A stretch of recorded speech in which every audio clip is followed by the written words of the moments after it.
ഇന്ന് വളരെ നല്ലൊരു ദിവസമായിരിക്കണേ എന്ന് ആലോചിച്ചിട്ടായിരിക്കും എല്ലാവരും ഉറക്കെണീക്കുന്നത്. ആ ദിവസത്തിന്റെ ഓരോ മിനിറ്റിലൂടെ കടന്നു പോകുമ്പോഴായിരിക്കും മനസ്സിലാവുക ഇന്ന് എന്തൊക്കെ പണിയുണ്ടെന്നും എന്തൊക്കെ പണി കിട്ടാനുണ്ടെന്നും എന്തൊക്കെ പണി കൊടുക്കാനുണ്ടെന്നും. രാവിലെ തന്നെ സൂര്യൻ പറഞ്ഞു, ഞാൻ വന്നിട്ട് കുറേ നേരമായി, ഇതല്ലേ ലീവല്ലേ, പിന്നെന്താ വേറെയും പോകുന്നു വേണ്ടല്ലോ. അങ്ങനെ കുഞ്ഞു കുഞ്ഞു പണികളിൽ നിന്നും തുടങ്ങിയിട്ട് ഒരാള് സെൽഫായിട്ട് ഇവിടെ റെഡി ആവുന്നുണ്ട്. ചൊട്ടയിലെ ശീലം ചുടല വരെ എന്നൊക്കെ കേട്ടിട്ടുണ്ട്. പക്ഷെ പണ്ടുള്ള ശീലത്തിൽ നിന്ന് മാറി ഇതേ സ്വയം പര്യാപ്തത നേടിയിരിക്കുകയാണ് കേട്ടോ ഇയാൾ.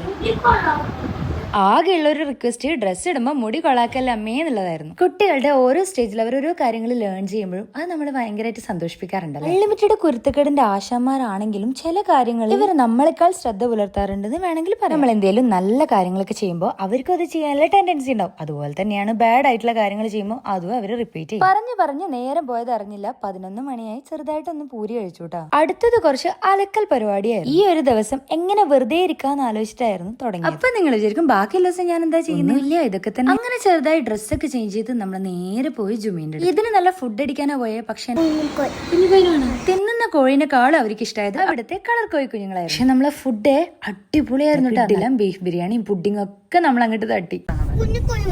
അങ്ങനെ വീട്ടിലേക്ക് വരുമ്പോഴാണ് ചോട്ട് പറയുന്നത്, എനിക്ക് കളർ കോഴി കുഞ്ഞുങ്ങളെ ഇപ്പൊ കിട്ടിയ പറ്റും. പെറ്റ് ഷോപ്പ് ഒക്കെ ക്ലോസ് ചെയ്തതുകൊണ്ട് തന്നെ ഞാൻ ആ സങ്കടങ്ങ് ലാസ്റ്റ് അവരതങ്ങനെ കണ്ടുപിടിച്ചുട്ടാ. നോക്കിയ മുഖത്തുള്ള സന്തോഷം. അപ്പൊ എങ്ങനെയാ, ഇന്ന് വലിയ പണി കിട്ടാത്ത ഒരു ദിവസം അങ്ങനെ കടന്നു പോയില്ലേ. അപ്പൊ ബൈ.